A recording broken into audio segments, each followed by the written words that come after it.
Okay, here we go. Nice and quiet. Sound speeds, camera rolling. Holding for sound. Last looks. Calling for last looks. And set and action. I need to swap batteries. You know, making movies is hard. Making movies is hard. Welcome to Making Movies is Hard, the podcast about the struggle of being an independent filmmaker. I'm Mark Marcel. I'm Liz Manischel. This week we have writer and director Reed Shusterman on the show, who's a returning guest, actually. Write what you know is such a cliche. It turns out that it works. I think I wrote that script faster than any script I've ever written. And he's going to talk about his upcoming first feature film, Bloodborne, which will be entering film festival circuit this next year in 2021. And this is a disclaimer. This was recorded way back before the world ended. This is like early February when we're recording this, I believe. And so, yes, just keep that in mind. Like, we're not in a COVID mindset at all in this conversation because We're breezy. It didn't happen We're yet. Carefree. Life was better then. Our whole lives were ahead of us, and nothing crazy was on the horizon. So yeah. But before we get to Reed Shusterman, we have a special guest on the show, Jon Synder, to talk about COVID-19 monitoring and COVID-19 set safety. Jon was on a really big budget shoot that just started up again, I guess a couple weeks ago. So they had 2 more days left of shooting on their feature when COVID happened, and then they just got back and finished it and actually did it in 4 days just due to all the COVID stuff they had to follow. But he basically outlines how to do it on a big budget and like what all the steps are. So it's a really, really great little mini interview before our talk with Reed. So yeah, let's go straight to Jon. Listen to me. Television is not the truth. We'll tell you anything you want to hear. We lie like hell. Today, instead of doing network and a Get Shorty segment, we have a very special guest today, a very special surprise. And this is all kind of brought about because I took the COVID-19 compliance officer's test this last week. Which, Liz, have you heard about this thing? I mean, I've seen people post their certificates on Facebook. That is the extent of my familiarity. Right, I saw that too, and I was like, oh my gosh, like I've done one shoot already. We had a whole bunch of COVID guidelines, we did screenings, we had temperature checks, we did all the things, and like I haven't taken this test. Like I'm an idiot. Like I should definitely take this test. So I took it, and then I just asked the internet on Facebook, like people just post the picture and they're like, oh yes, I'm a compliance officer now, like awesome. But they don't, it's like, it's just, to be honest, it's a 2-hour test, right? Like you go to a 2-hour webinar, you take a quiz, and then you get a thing. It's like the easiest thing in the world to do.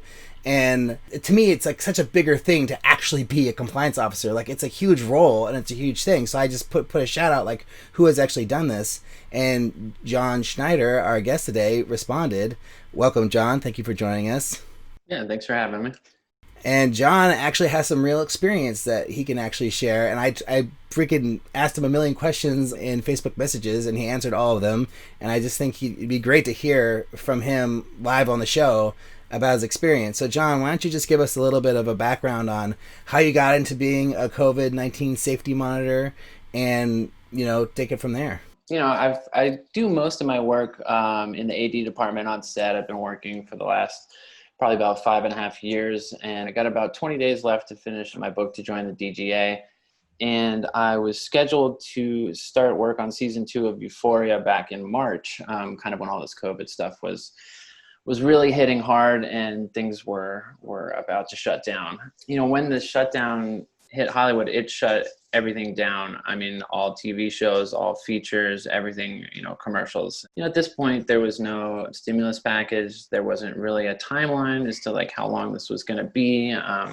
HBO told us that we would likely start work again in 6 to 8 weeks. So everybody was kind of hanging back, just waiting to see what happened. This is new, and nothing like this has ever really happened to our industry. And, things started getting worse with COVID, and I wanted to learn as much as I could about it, really, not only just in how it relates to our work, but just in general for health purposes. As a human being, I was like, what is going on? Like, I want to know more about this. So I started doing some research online. I took this contact tracing course that's with Johns Hopkins. It's like this 10-hour course. It's pretty easy, but it just offers more information on this. And I had thought, well, maybe I could be a contact tracer for work, if the film industry doesn't come back, if anything. And so As the months went on, and productions kept getting delayed and pushed, I kind of realized that we weren't going to be going back to work anytime soon. I was wondering what things would look like on set if we were to start going back to work during this pandemic. There was a lot of ideas floating around in my head, but until The Safe Way Forward, the papers came out, it was kind of difficult to think of a plan that would involve all the guilds and the unions agreeing about what would be kind of, the safest way to move forward, I guess, to use the title. And the class that you're talking about, the one offered by Health Education Services, is specifically geared towards being a COVID compliance officer on set, and it takes all of the information that we currently have related to COVID, and it kind of aligns that with what would happen on set, and how we could best apply that to safe practices. And since Appendix J for the Los Angeles Department of Public Health states that any production shooting during this time has to have a C19CO, which is a COVID compliance officer on set in order to be compliant. So while I was looking around and contacting different ADs and producers to see who was gearing up to start work, a friend of mine mentioned that they were working in a new department with a feature that had about 4 days left of shooting before the lockdown started. So I got on a call with the department head of that team, and we spoke for about an hour and a half, just kind of regarding what the plan was, as well as what they had been discussing with, network executives for about 10 weeks previous. And, they had gotten a lot of people together, infectious disease people, military contractors, doctors, nurses, epidemiologists. And that is kind of how I got involved in working on this. In total, our team was about 20 people in the COVID department, not counting our infectious disease specialist, kind of our lead people who were, paramedic fire safety officers, some of the military contractors that did the training. But really on the ground, it was kind of a mix of about 5 set medics and then 15 what you would call COVID monitors. So that was kind of how I got involved in doing this now, when I really come from the AD world. And I found that those skills were just essential in sort of the creation of this new COVID department, because for the scale of what this production was, it has to be its own department. The prep that's involved and the implementation, it takes a lot to do it properly and to do it safely, I think. That group of staffers that you just referenced, that was for the indie feature that had 4 days left to shoot. Is just confirming, or is that? It's for a big union production. It's a Netflix feature. Got it. So considering, a lot of smaller budget productions would love to get going, and obviously we want to do so in a very safe manner, that number sounds very terrifying, right? It's very intimidating, and we also want to go forward safely and not sound like cheapskates, but also want to figure out the best way to staff our production. Have you seen any instances of smaller COVID teams, or what kind of scenarios have you do you recommend or have you witnessed? Yeah, absolutely. What the general consensus is now, depending on the size of your production and whatnot, is you want to have one COVID focused person for about every 25 people that you have. If you're going to have less than 25 people, or about 25, I think it's really helpful to have, your one made COVID person that's there with, with the planning, with all the departments, the locations, anything that might be involved in that way. And then it would be really helpful to at least have one other person on set that's just plainly focused on COVID protocols, because you've got set, you've got staging, you've got working trucks. If you're going to do a run and gun thing with 10 people and you're shooting and all those people, you guys have all been tested, you're all on the same page when it comes to, this compliance. If someone has taken the class and has the COVID information, I think a producer or a director could be the compliance officer in that case. But I think as you scale up and the more crew that there is, you really have to account for that. And just the safety and the following of protocols. I've seen teams come together where they've taken a set medic who sort of, does the health and safety supervisor kind of role. So where they do the logistics, the medical stuff, they deal with the temperature taking, the PPE, kind of training the crew on that. And then a health and safety manager, which comes from the AD world. So say, you've got a 70-person crew, you've got your medic health and safety supervisor, and then you have your sort of AD style health and safety manager, who's going to be the person that leads your COVID monitor team of about four people. I come from the AD world, so it makes sense to me. And that, if you're a first AD, you've got a key second, a second, and then you've got some PAs that have specific duties. You can kind of map that out in the same way you would the AD department in the COVID department. You have the COVID monitor that's by the working trucks and the check-in. You have the COVID monitor that's at the entrance from, one zone to another zone. Like if you're going from a red zone to a yellow zone, you want to make sure that anybody crossing that is cleared to cross that, has the proper PPE. And then, you have your floating monitor that just makes sure people's masks don't, go down to their chin. If they need to have eye protection on, that it's not on top of their head. It's just little things to ensure the most safety as possible. So I think scaling, it really depends on the amount of crew and then, your budget, of course. So let's go back to this Netflix feature really quick. Can you just talk about the scale of this project and like how many weeks you prepped, what was the crew size, like just all that stuff, and then kind of go into like what your precautions had to be on the COVID side to manage that many people? For sure. About 200 plus crew members. It's got a $90 million budget. So they really didn't spare any expense when it comes to the COVID safety. And I know that, executives have been having meetings for, I think 10 weeks prior to prep even having started for this. And, they had two days left of physical production before the lockdown started, and then they stretched that out to 4 just for safety purposes. I know one of the things that people are looking at is to cutting the shooting hours down, from 12 hours to 10 hours because people's health, they don't want us working as long of hours.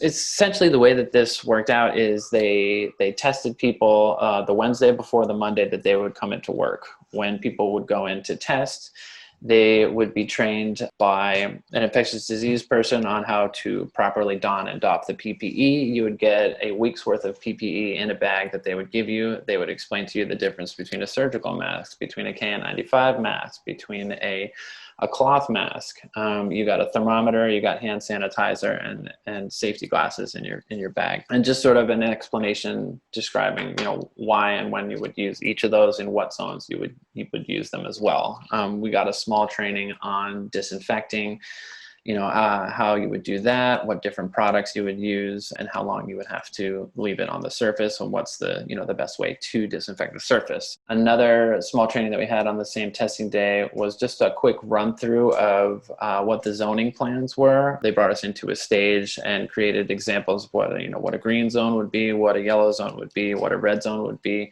what it would look like on the workday, what the flow would be, and what their ideas were in regards to that. After the testing day, we did a full, about an hour and a half training. They brought us through a full presentation, very similar to the COVID compliance officer training. So they brought us through, what it would look like on set, what their plan was, what the different PPE expectations were for the different zones, and what would happen if you were feeling symptoms, how it would look. When people tested negative, they were cleared to go to work. And sort of the process looked like when you got to work, we would get a daily questionnaire that we needed to fill out that was digital. It was on our phones. So you would answer these 3 questions, and then it would come back to you either red if you were not clear to work, or green if you were clear to work. You would show that to the person at the check-in. That person would, check your name off a list. I think the list was generated from the negative test results that were received from the Wednesday before. So you check in, and then you get your temperature taken. You kind of move to the next person, get your temperature taken. You'd get a wristband for the day that would denote that you were allowed onto the set and the working area. And then before you went into the working area, there would be a person there to make sure that you had on the proper PPE to get into that working area. So the screening was just a questionnaire that they would be sent to your phone, and then you would just have to answer those questions and sign digitally? So someone's not asking you directly, like, all the screening questions? No, it was just through the app. I mean, it was basically, have you had contact with anybody who has tested positive for COVID? Are you around anybody? Do you have a temperature? And then there was a list of symptoms, like, are you feeling any of these symptoms? And if so, you would check them off. And is this app available to anybody, or is this like a proprietary app? It was, I think the company that they used was Work Cares. And so I think that they had it tailored specific to them. And I think that productions can do that for themselves as well. Nice. And it was pretty simple. And I think the temperature taking nurses were sourced through that as well. Now, if anybody did get a temperature that was higher than 103.4, our COVID department had a 2-room trailer. One of the rooms was for our department, and then the other room was a sterilized, air-conditioned room that if their temperature was higher, we would put them in that room for 15 minutes, give them a cool down period. Nobody else went in there, nobody else touched anything in there, and then we would take them out and take their temperature again. If their temperature went down, then they were cleared to work. Down from 103? I mean, you may not have COVID, but you're definitely something's wrong with it. It's not like anxiety that raises it. I think it's 100.3. Sorry, okay. I was misspoke. Like, you may be hallucinating at that point. Yeah, I misspoke. It's 100.3, not 103. Okay, got it. That makes way more sense. Right. Sorry, I totally misspoke. Yeah, 100.4 is the temperature that makes you not pass. 100.4 is not passing. 100.3 is like the danger zone. Yeah. In the compliance course, one of the people giving the course or teaching the course talked about how he was on set once in Nevada, and then he did not pass his first one because he was like running, driving late, like stressed out, whatever. Just drank a bunch of coffee, and then like he sat away from the group for 10 minutes, and then retested, and then he passed. So it's good to hear that you guys have a really great plan for implementing that. Yeah, I mean, you want to give the people the opportunity to work and in the safest way possible. So, and it's difficult in terms of asymptomatic people as well, because what if somebody doesn't have a temperature or any of the symptoms, but they are positive? So the general consensus on set is that you treat everybody as if they have it. That's just the way that people act, and it's really difficult because people being in this industry for 30 years, the show had been shooting for several months prior. So, when you bring people back after a lockdown period, after having worked together for a few months, everybody wants to hug, everybody wants to high five and say hello. So, you really have to, be around and remind people that, like, hey, there's a global pandemic happening, guys. Like, everybody loves each other, but like, you gotta stay 6 feet apart. Yeah, do that foot handshake. I'm curious about liability for people like yourself. I mean, you're brought on to do a job and you're in charge of safety, but it's also like it can't be put on you if someone gets sick. So I'm just curious how that system works. Like, are essentially productions signing agreements that say like they free you of liability, even though your job is to make sure that these regulations are overseen? Do you know what I'm saying? Like, it just feels like there's a lot of pressure put on this compliance officer. Right. I mean, well, we had, 20 people in our department that were working on the ground, and then above us, there's another set of people that are working with executives there. So, I mean, I really can't speak to the specifics of liability, but I know that we were not asked to sign any waivers releasing the production of liability if we were to get sick. And I think the unions and the guilds are still working out agreements in terms of what would happen if somebody were to get sick. I mean, this was a short production. It was only 4 days of shooting and a few weeks of prep and about a week and a half of strike. It's going to look vastly different on a 6-month show that starts. I've heard that there's a show in Atlanta that has 2 crews right now, 1 crew on standby and 1 crew that's going to be for shooting. Not everybody has the budget for stuff like that. So it's kind of like, what do you do if somebody gets sick and half of a department goes down in the middle of a day? You really have to kind of think of contingency plans for that. I think really the idea of treating it as if everybody has it is the safest way to go, just because, we don't know all that much about this or the long-term effects of it yet. And people do want to get back to work, but we have to do it, in the safest way possible. So can you talk about, like, did you have anybody whose test came up positive in the testing process? And in that case, like, tell us what happened if there was anybody who tested positive.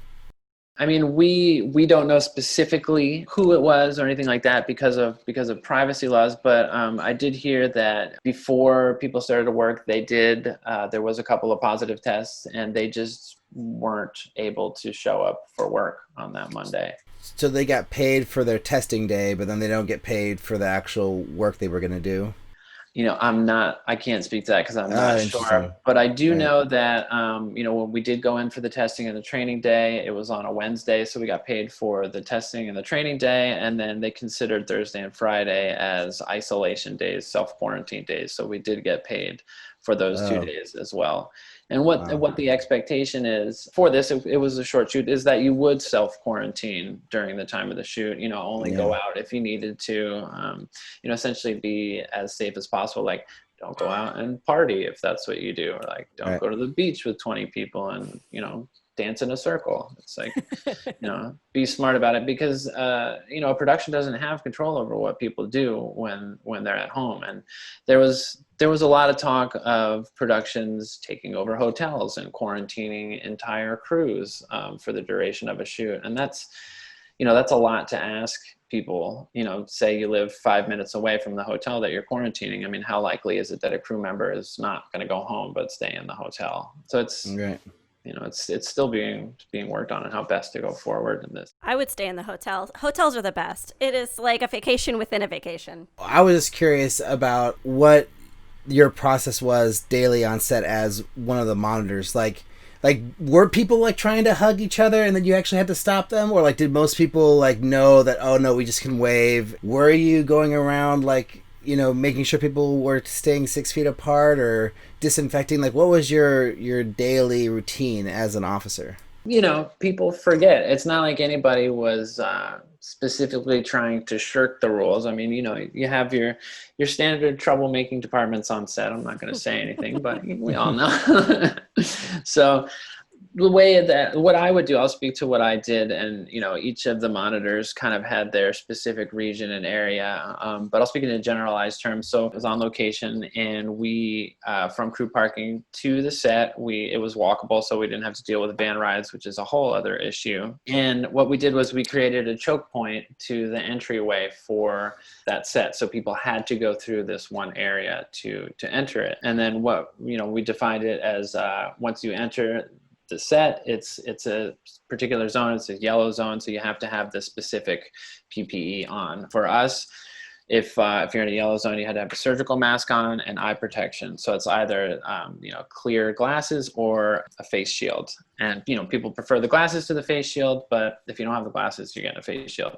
So I set up a little desk at that checkpoint so that anybody coming through, I was able to tell them, hey, make sure you've got your PPE, make sure you've got this. You've been checked in, you've got your wristband, you've got your temperature taken, and that had happened at crew parking. So make sure everybody had gone through that, because we had crew members that would just show up and try to go right to set and not having check in. So it was sort of like, we make sure everybody checked in, got their temperature taken, got the wristband, got through, and got their PPE. And now I had, KN95 masks, surgical masks, face shields ready in case anybody didn't have what they needed to get into the work area. So doing that for me, and every single crew member on the way to the set passed by me, is a way for me to, remind them that, hey, you're going into a zone where you need to have all this stuff on. It's me to visually see them so that when I see them, they know that I saw them and they have the PPE. So if I see them on set and it's around their chin or whatever, they know what that means if I'm walking towards them. So once we got everybody through, they started setting up, started to shoot. When it turns into a red zone, you have to have a KN95 mask on and a face shield. There's no ifs, ands, or buts about that. Even if you have safety glasses, you have to have a face shield on as well. Wow. People that were dealing with the talent, they had to have either the gowns on that were disposable and gloves if they were touching the talent. Wow. Because talent would not have any PPE on, obviously, when they're on set, like shooting. So that's why you have to have that extra level, right, in the red zones. So what we did was, for talent, they had masks that they would wear up until they got to set. When talent was traveling, anywhere they were was a red zone. We made sure to keep it clear from them. And then we had, Tupperware containers to keep their PPE in that nobody touched, nobody used, nobody reached in except for them. So it was sort of like a hyperbaric chamber for them of sorts. Cool. And then once we were on set, we used the electric department's Astera tubes that we were able to set up kind of around the area. So when it was a yellow zone, we could flick the color yellow. When it was a red zone, we would flick it red. That's amazing. So, it was super useful. I've found that the visual representations of the zones are really, really helpful for folks. Because generally everybody wants to get back to work and follow the rules. It's not easy to wear a KN95 mask for 10 hours. I know that. I don't want to do it, but if it allows me to get back to work safely, I'm gonna suck it up and do it because it's what it was. So, I walked around. I reminded folks to stay socially distanced because it's human nature. We all have these tractor beams that kind of draw us into one another when we're talking, and so just remind folks to stay socially distanced. I came in armed with hand sanitizer and would walk around and sanitize people's hands. We had hand sanitizers set up all around, the electronic ones you just stick your hand under. We had hand washing stations brought in and moved around for the locations. But me going through and offering to sanitize people's hands for them, was also a way to check the PPE, check to see who was close together, check, just to make sure that everybody was doing, what they're supposed to be doing. And generally everybody was cool about it. It wasn't too difficult, didn't give us a hard time. Sometimes people would forget, but generally people were good about it. The interesting thing is catering. When you have lunch, you got to take your mask off to eat. And then how is it going to be now? So the catering folks had plastic sheets over all of their stations. And what you would walk up, you would order, and everything was individually boxed and wrapped. And they would kind of slide it under the plastic sheet. And you would go kind of down the line. Even the beverages were served to you and poured individually. Same thing for craft service. Everything is single serving, handed to you. They would wheel coolers around, and then the craft service person actually had to hand you the drink that you took. Coolers are touch points. You can't have people reaching into coolers. I was on a shoot yesterday where the producer was like, "Oh, here's a cooler, grab a drink," and I was like, let's have one person take the drinks out of the cooler, put it on the table next to the individual wrapped lunches. It's just better. There's only 5 of us, but still, I'm just like, let's limit it here, people. Well, I was curious. I know this is very difficult to answer, so I'm sorry, Jon, for tasking you with this, but if you have a low budget indie production, not a Netflix, big $90 million project, and you're trying to budget time and you're trying to figure out how many hours a day would, to a compliance officer and a supervisor, that kind of setup you described earlier, would cost us in time. Is there any kind of recommendation you could give? Is it an hour that people are going through check-in procedure and then leaving? Is it 2 hours? What would you recommend? Check-in was pretty fluid for us. It doesn't take too long as people get in the habit of having the questionnaire done and ready when they get there. And then, it's just a quick temperature take and people are good to go. Giving people, a weekly set of PPE or enough for the amount of days that they're working beforehand is great. It creates less stopping points on the way. In terms of having your compliance officer there and the hours that they would work, they've got to be there before locations and got to be there till the very end. So it's almost as if, depending on how many hours you shoot, you may need, even if you have a smaller shoot, 2 people so that you can split that, because it's a long time. I mean, we got there 2.5 hours before crew started arriving, and then we were there till the last of the working trucks was buttoned up. But in that wasn't my question, but it's like a better question that you answered. But in terms of like the impact on the duration of a shoot, do you think is there a way to speculate on how much it slows the production down by? The general talk that I'm hearing around is that people want to shorten the days, and what that's going to do is expand the length of a shooting schedule now. With shorter days in the spirit of thinking about people's health, not shooting 12, 14 hours, but trying our best to make it, I can't even say 8 because that sounds ridiculous, but 10 to 12 hours. Right.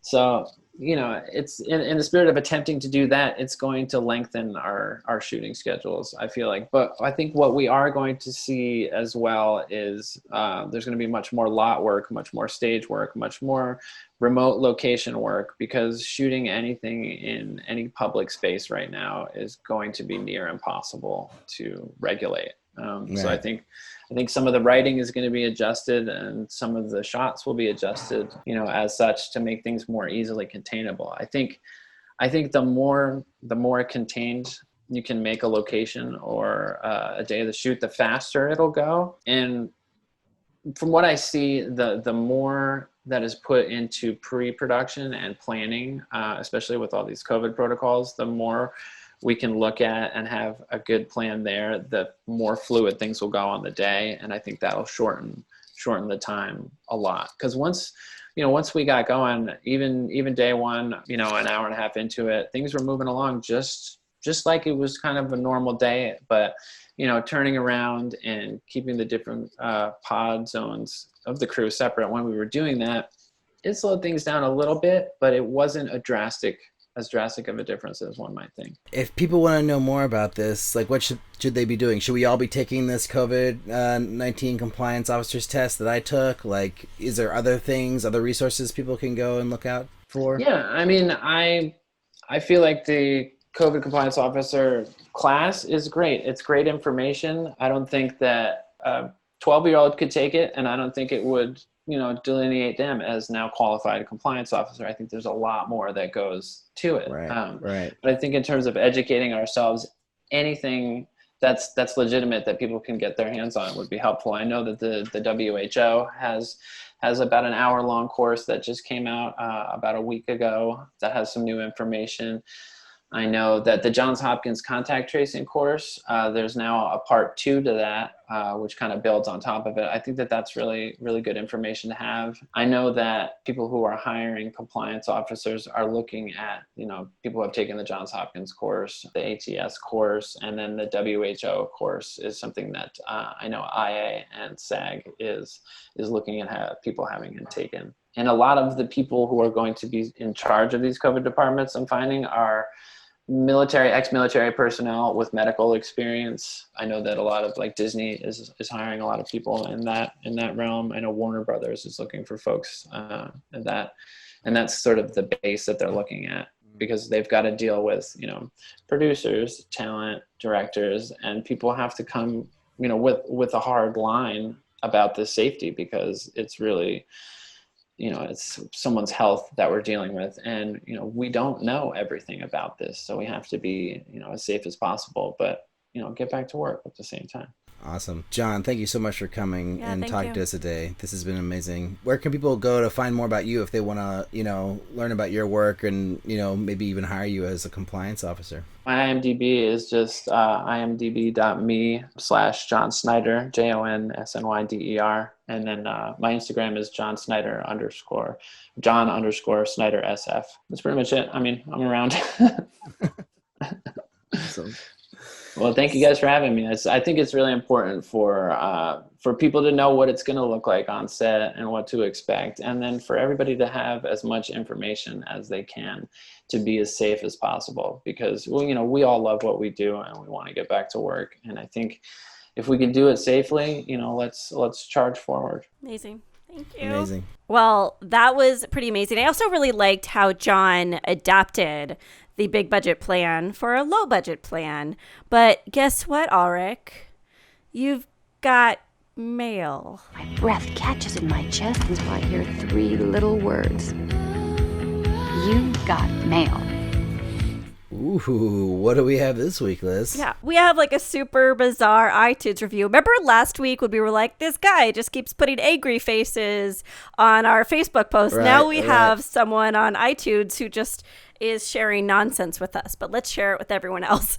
4 stars out of 5 by Mixed Visions, and the subject line is awesome, from August 1st, and it says, this motion picture podcast gives me colon cancer. So there's so many different ways that we could interpret this. Alrik, I know, what were you thinking? Were you insulted? Were you flattered? Did you feel really powerful, that we could give someone colon cancer? Well, like a fool, when I read this to you, I said colon cancer because that was what my brain immediately went to. And then you were like, it actually says colon cancer, Alrik. And I was like, oh, yeah, that is what it says. I don't know what it means. Yeah, maybe it's nonsense. It's the middle of the night nonsense where someone's like drunk iTunes reviewing things. And they're just like, what's a funny phrase? Colon cancer. Oh, I'm not going to regret that in the morning. And I wonder, do they regret it? Maybe I don't know. Mixed visions. I've closed the window now. I've rejected them, so I don't even know who it was. But maybe they could get back in touch and tell us what they meant. Yeah, let us know. I guess I'm just going to say that maybe they're saying like, oh, well, filmmaking is harder than I thought it was. That's my reaction, but great information and really good podcast. Maybe that's sort of what I take from it. Yeah, I mean, like, all press is good press to me, right? Right, so it's me like, too. even if someone says that we give them colon cancer, I'm like, oh, you listened. You're paying attention to us. Thank you. Right, yeah. Love it. Thank you for giving us, awesome and 4 stars. Everything else you say doesn't matter. That's all that matters. Well, if you want to be similar or very different from Mixed Visions, you can send us a question, comment, or suggestion to podcast@makingmoviesishard.com. And you can leave a review for the show on iTunes or any of the places you can leave reviews for podcasts. Actually, side note, I looked on Spotify and you're not allowed to, there's no place to review There's no podcasts. nothing. There's no comments, no nothing. No, Wow. they don't have it for podcasts specifically. So maybe in the future, people can leave Spotify reviews. We also have a Patreon page. So if you love the show or feel very passionately towards the show, you want to support us, please go over to patreon.com/MMIH podcast and give us whatever you feel comfortable with. We're just appreciative for the support. And we have some cool swag to share with you, including some brand new enamel pins, which I will ship to you from Las Feliz. Finally, make sure you head over to our Instagram page, click on the link in our bio, and we are desperately looking for some YouTube subscribers to build our YouTube channel, or just like our Instagram page. I mean, there's lots of ways that you could support us, all of which we will appreciate to no end. But we are hoping to reach 100 subscribers by September. And all it takes is just clicks of the mouse, It doesn't cost anything. It doesn't really even take that much time. It's just literally clicking on a phone or on a computer. That's all we're asking. And thank you, yes, very much for anything that you give us. Every touches my heart. So thank you guys. What about truth? What about the reality? What about the way the old ending tested in Canoga Park? But Liz, what's up with the player this week? Well, it's different. So this, instead of doing a bunch of little segments like we did the Jon Synder interview, right? So a friend of mine who is like a hero of mine as well, her name is Cady McClain. You may know her from her pretty expansive soap opera acting career, but she was Coach's niece in Cheers. So she won my heart that way. Anyway, she's a mentor in addition to being a filmmaker. She did a movie called Seeing is Believing. It's about women directors, and she is as a mentor at women in film. She does all these things. Okay, I just feel like I'm going to give a laundry list and we're going to go on forever, but she's very impressive, and I wanted to just focus on her this week rather than gather a bunch of different voices. So we're going to talk to Cady McClain about mentorship.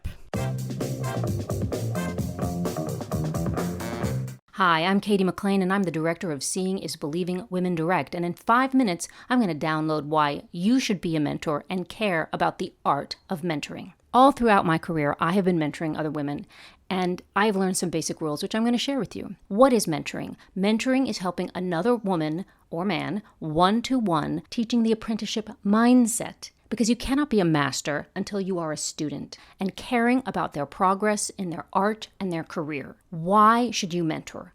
Mentoring is an opportunity to pass on values, and especially the value of integrity in the work. I feel like if more women mentored one another on a one-to-one basis, we would have a much better business, a much healthier business, and that's what I'm all about. Rule number 1, be kind. You don't have to be weak, but be kind. If you can, as much as you can, whenever you can. You may be in a bad mood some days, but do your very best to be kind. You never know what somebody else has suffered that day. Rule number 2, self-care is not negotiable. You have to give from overflow. If you're feeling sick, if you don't have it to give, you're not going to give as much and in the right way as you might if you had taken a bath that day, for example. Rule number 3, develop structure. People really like structure. It isn't as controlling as some people might make it out to be. It's nice to know when to call, how long you can talk, and what the topic is going to be. That's super important. Rule number 4,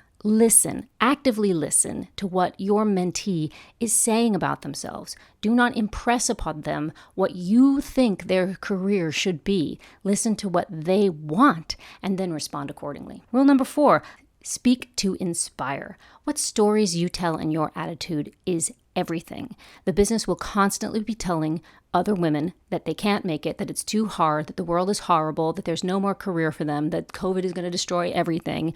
You've got to be that voice that says, make your work, find a way to make your work, make your work, make your art, find a way, find hope, find beauty, find a story, find a camera, shoot something, make your work, and then make some more work. Rule number 5, guard against users. Unfortunately, there are some people who will want to suck all the great ideas out of your head and then kick you to the curb. Spot them early and say, no, thank you. Move on. Okay, what being a mentor can do for you in your career is resonate to the rest of the community that you care about the industry. If you're in this industry fighting for it to be a better industry, the industry will notice. Teaching what you know lets people know that you know it. You can't pass on what you don't have. If you have something and you teach it, it lets people know that you have it. Mentoring is its own energy force. The universe likes it when you make things, and mentoring is its own creation. So in helping someone else be a creative person, you are in the act of creating. And that is incredibly positive. It's a wonderful feeling. And for me, seeing somebody else grow and succeed, knowing that I helped them, is a magical feeling.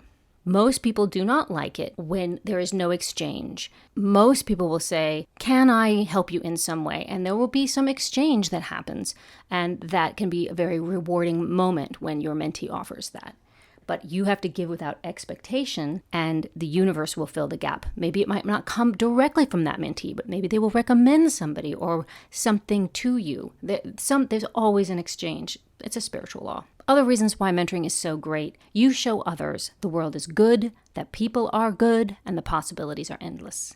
You prove that you can't be stopped by anybody but yourself, and you become an example of the goodness and resilience of the human spirit. I mean, what sucks about that? Nothing. So in the next year, for myself, just speaking as a creative person, all I care about is that I am creating, that I am making work, that I am writing, that I am filming, that I am editing, that I'm putting that work out there, because that's healthy. If I'm telling stories that I love and that give me joy, then I'm winning. And that's a great thing. I just don't want anything to stop me creatively or from making the work that I feel called to make. And that's my goal. And I want to help other people make their work too, because it's exciting. It's exciting to see new work in the world. It's beauty and it's important. So I hope you all help one another make the work and get that work out there and let it be seen and shine.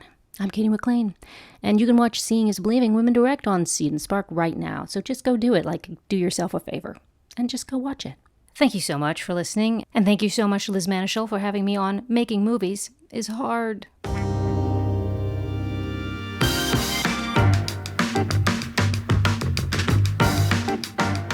And this week, we have a returning guest. For you who listens to the podcast back in episode 100 and something, I can't remember the episode number for Reed, but we have Reed Shusterman back on the show. Welcome, Reed. Hi, thanks for having me. Of course, man. Just a little background. So if you don't remember or you didn't listen to the first episode, I met Reed at AFM back, was it 2017, Reed, when we met? Was that the year? That sounds right. I don't want to put money on that, but that sounds right. Yeah. I think that's right. I think it's I keep on thinking it's 2018, but I think it actually is 2017. So we met as two hopeful filmmakers trying to get our pitches read and bought and sold and all those things. It was really interesting because, to hear about what Reed was working on, I think you'd already made your short film. The Goblin Queen, yep. Yeah, which is awesome, by the way, for those who haven't seen it. I think it's out online now. And Reed was pitching this big budget movie. I was working on the alternate, And, it was really interesting to like hear our two stories and compare them. And then we had Reed on to talk about his life as a reader, a professional reader for Hollywood screenplays and such. And then, gosh, when did you email me? Was it like in July or June or August when you were asking for DP recommendations? Do you remember? I think it was about August. Somewhere in late summer, I emailed you looking for some DP recs. I hadn't heard from him probably since he'd been on the episode. And, last time we talked about his making a movie, he was trying to raise like over $1 million to make his first feature. And so then I think in the email, he was like, I need DP recommendations. I don't know if you said I took your advice, but you're like, I've decided to make like a lower budget movie for under $500,000. And we're doing that. So that's happening like this fall. I was like, oh my God, that's amazing. And I think I was in the middle of trying to figure out if I was able to make the alternate this fall or not. And so to hear that you had it figured out. Yeah, I think we were about a month ahead of you pulling the trigger on it, because I sent you that email and then you were super busy and I got one back like, oh wait, we're going, sorry. Basically in the midst of like, okay, we have this much money. Are we going to be able to do it? Are we going to just throw in and like do a crowdfunding campaign? What is the solution here? Like, how are we going to make this movie? And like, I think we'd like basically fully committed like right around the time that I got the email from you. So I didn't really have much time to respond. And I think by the time I responded, you'd already found a DP. Yeah, but anyway, so that's a long way of introing that we have a return guest who has just shot their first feature film, Bloodborne, in November? Was that when you guys shot? Yep, November. Wow, amazing. It's really fun too, because like we were so close. Like we originally wanted to shoot in November, and then we had to push to December. There would have been a reality where we would have both been making our movies at the same time. Still very close, which I kept thinking about that coffee we had at AFM and how we were both talking about it. I'm like, oh yeah, we really want to make this happen. And then 2-3 years later, however math works, just to get there at the same time was very interesting. Yeah, it is interesting. And I wonder if that's like, we have two examples here of two filmmakers in the exact same position. Like we went to AFM trying to sell a movie or get a movie made, not a completed movie, but like a movie from a script. And just over 3 years later, we both make our first feature films. That's kind of incredible. I wonder how much overlap there is between you and I versus what I thought was possible when we were at AFM versus the reality that I ran into over the next 12 months or so. Right. Which was, this is a good short. People like it. People with money have said they'll think about it, and then going in and then they're like, nah, not really. I changed my mind. And then the process of, okay, well, if that's not going to work, how am I going to get my movie made? Which is certainly what I've been doing for the last 2 years before we started production. So the movie that you were trying to make at AFM, was it a feature version of The Goblin Queen? Was that the idea? It was a feature version of Goblin Queen. We were looking at budgets and like starting at $3 million, which was sort of the low end of what's really doable for that kind of movie. Yeah, that's a lot. It's not, there have been first-time directors who have made shorts and made movies at that level. It's not unheard of, but it makes the news when it happens because of how unusual it is. And the feedback I was getting was, we love the script, we'll buy it, but if you want to direct it, you have to do something else first. So that was then the process for me was, do I try and... I spent some time after pounding studio doors, talking to private investors. I had some meetings I had one meeting with a guy who referred to $150,000 as beer money, but he wouldn't give me $3 million for my movie. But in the process of all of that, I was able to make contacts with people who, while they wouldn't give me $3 million, might invest smaller amounts that if I, combine them together, I can make the kind of feature that I wanted. I'm not like Liz, who stepped away for a flat tire situation right now. Some other guests you guys have had on are very much in the like super, super low budget end, which I respect the hell out of because of how hard it is and how terrifying it is to have to do stuff on single shoestring. And not like we had a ton more shoestrings on this budget, but coming at it as a writer and not a technical guy, I needed a little more. I didn't have the connections for behind the camera stuff, so we just needed a little more for me to have the support that I needed. So I went around, I put together this script, which is a slightly different story that I could get into if you want, but we took the script. I want to pump the brakes a little bit before we get to Bloodborne, because I think this 12 months of you trying to sell the Goblin Queen feature is very interesting, and I think really important for people to hear, especially myself. I've heard people say things like this so many times. Like, I've tried to get the movie made, nothing worked. I have to blah, blah, blah, figure something out. So I kind of want to hear more in detail about, like, you talked about meeting with people who said they would buy the script from you. Like, what kind of companies were these that were, like, interested in that? There was never a very serious offer about buying the script. There was nobody ever sent me we'll pay you $50,000 to $100,000 or whatever to buy and develop this script that you've written. But we had a bunch of meetings where financiers were very serious about, we really like this script. It's weird, but we think we can market it. We like how low budget it is, but we would want to change it up some and do this and do that. And by the time we did all that, just the budget would be the kind of thing where you need a track record in order to direct it.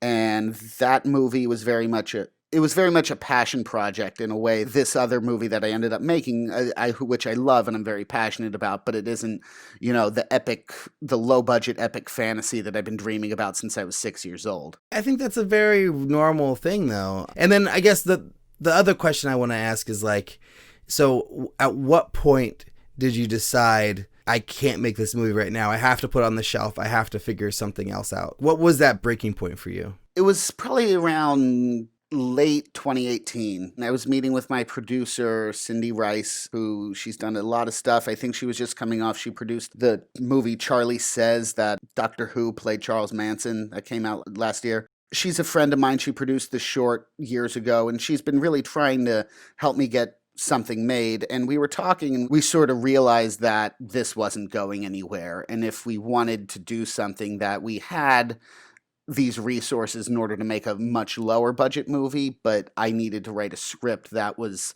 A, producible on a lower budget, which was a huge struggle for me, and B, was something that I cared about and would still be marketable when made on a very low budget. How do you begin? Probably 3 months of meetings with Cindy where we would just sit down and be like, okay, so what kind of movies are low budget? And we would movies where they're all trapped in a house and there's something outside, movies where they're trapped in it was a lot of what kind of contained stories work, which for me, my movie loves are, big epic blockbusters, Lord of the Rings and Star Wars and yeah, of course. Yeah, of course. We all love those, right? Exactly. So it was probably a 4-month process just learning how to conceptualize stories that wouldn't cost $10 million based on the concept alone. That was a harder struggle than I realized. We narrowed down on a couple things. I knocked out a couple of outlines and treatments, and we went through a few, but none of them really clicked, and I was having trouble really caring about them on a level where I felt like it was worth the effort that making a movie requires. So we were talking about horror, which is not my first love. I like horror, I respect it, but I'm a baby, so I don't go out of my way to see it very much. But we were talking about, making horror, what really scares you right now, because that's what you can write about. And my wife and I were talking about having a kid, and that's terrifying. So I wrote this movie about everything I was scared of about having a kid, and it came alive in a way that none of the other scripts did, because they write what you know is such a cliche. It turns out that it works. I think I wrote that script faster than any script I've ever written. Actually, we're recording this the day or 2 days after the Super Bowl. I was at a Super Bowl party in 2019. After the party, me and my producer and a couple of our friends were hanging out and just turned into a conversation of okay, come on, dude, you've been talking about this for a while. If you're going to do it, now's the time. It's been 4 years. It's been a year of kicking around low budget stuff. And so I promised the 5 people in this conversation, I will either have a script for you at the end of June, or I'll pay each of you $100, which was not money I had. So that was some really great pressure to get that script written. So I finished the script in April, actually, because it came out so fast. And then it was just a question of putting the money together. That's actually funny, because I had a very similar situation with the first draft of The Alternate. I was trying to write a script for probably 2 years. It was going to be originally the feature version of my first short film, Strange Thing. That was what I was working on. And then I was getting to this point where I was far enough along. I had written a bunch of it, but it just wasn't getting there. So my friend was like, do you want to do this thing stakes? Bring you some stakes to your writing. And he called it Stakes for Stakes. So basically, the deal was, I would buy him a steak dinner at the end of this month time, and I would finish the script within that month. So like March 31st had to have the script done, and I would buy him a steak dinner as a thank you for like putting me on this timeline. If I didn't finish the script on time, I'd either have to give him $500, which I don't have, or so he's an ultra marathon runner and he can run a marathon any time of the day, or I'd have to run a marathon with him on that day and then buy him a steak dinner afterwards. Oh God, that's that's some pressure.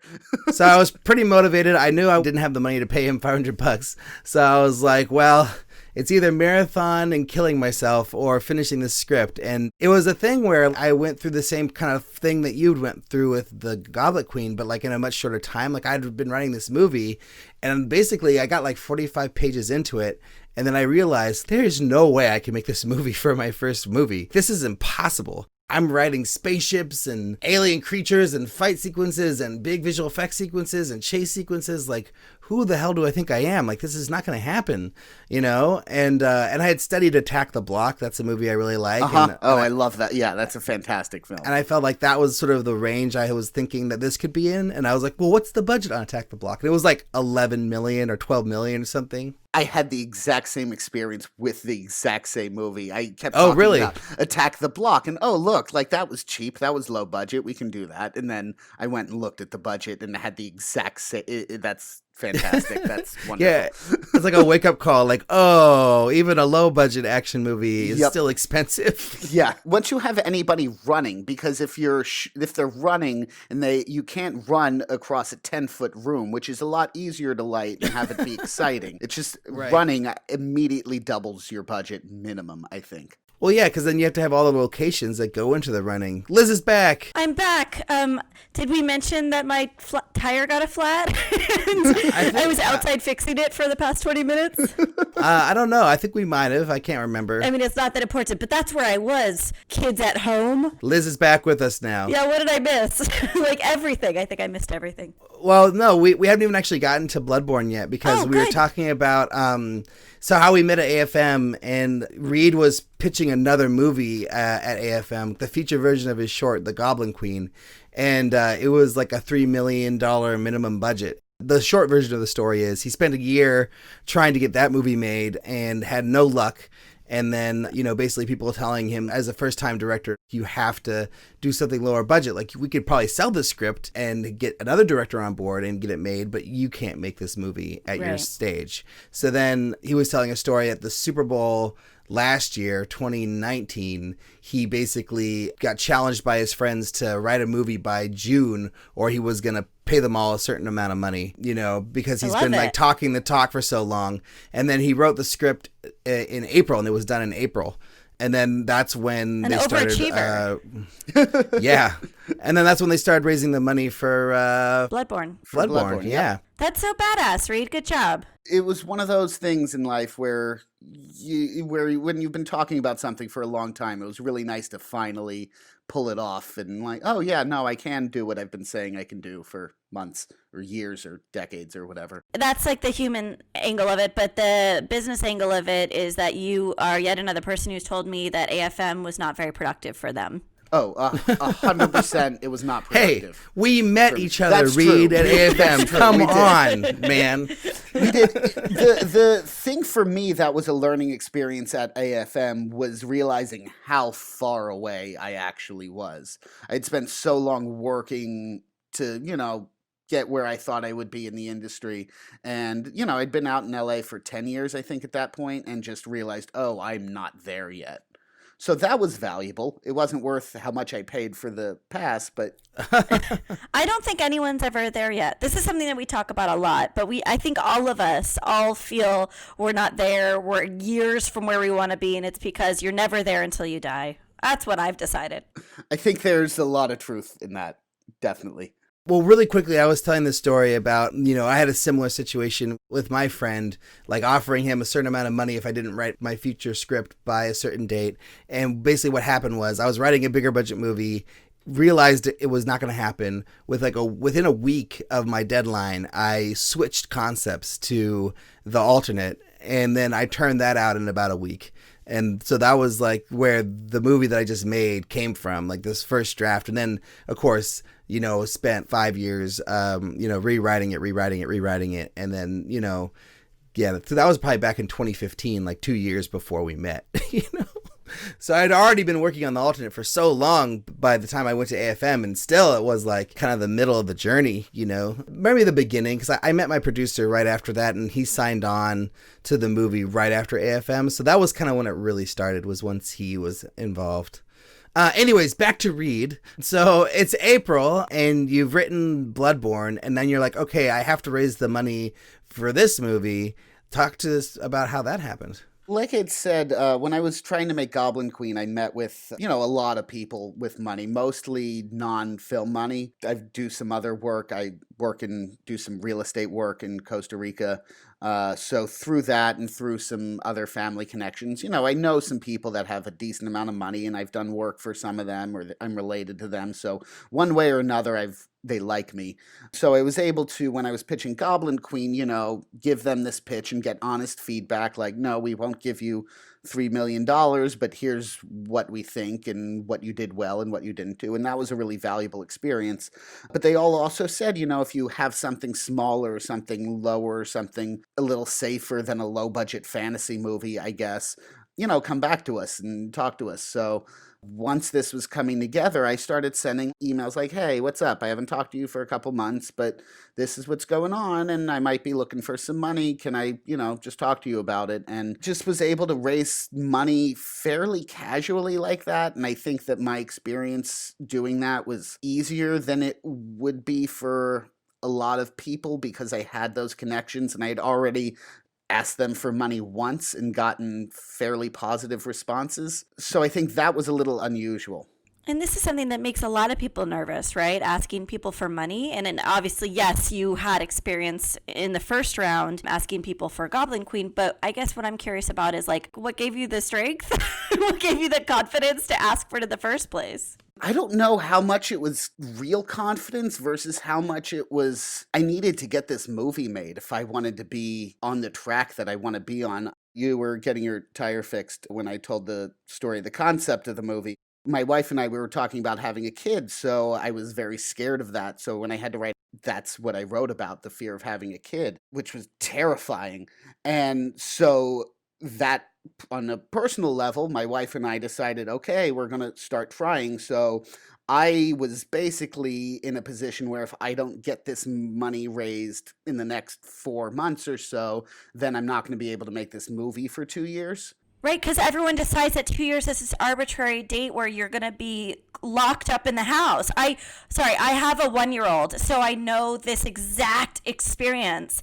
And I specifically made my second feature before we got pregnant on my second feature. So I totally understand. It was some level of confidence and some level of deadlines and fear that I turned into the bluster of confidence. And I've always been good at appearing confident and like I know what I'm talking about, even when I don't. I think that's a very important skill for anybody to have. But certainly if you're pitching stuff as somebody who doesn't have a ton of experience, you want to sound like you know what you're doing. Yeah, I mean, I also think that, like, spending that time laying that groundwork was really important. Like, if you hadn't spent a year trying to get Goblin Queen, the feature, made, and you hadn't gone to AFM and you hadn't made a short film, I feel like all those things lead up to, like, you being, confident enough to ask your connections for money and to believe in yourself to even make this movie. I think that all those experiences kind of pile up together, So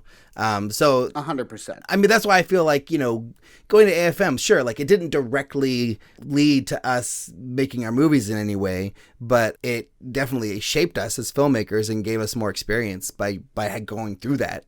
Oh, 100%. Just going there and seeing all these films that many of them were absolutely terrible and absolutely cheap, but just seeing like, oh, you can do this and it might not be great, but like so many people do it. You're not there yet, but yeah, it was motivating and scary, but it certainly helped get me to oh, this is how this is actually going to happen if it's actually going to happen. I'm just really excited that this is an episode about babies because this is all I want to talk about all the time. And now there's like a reason to talk about it on a recording.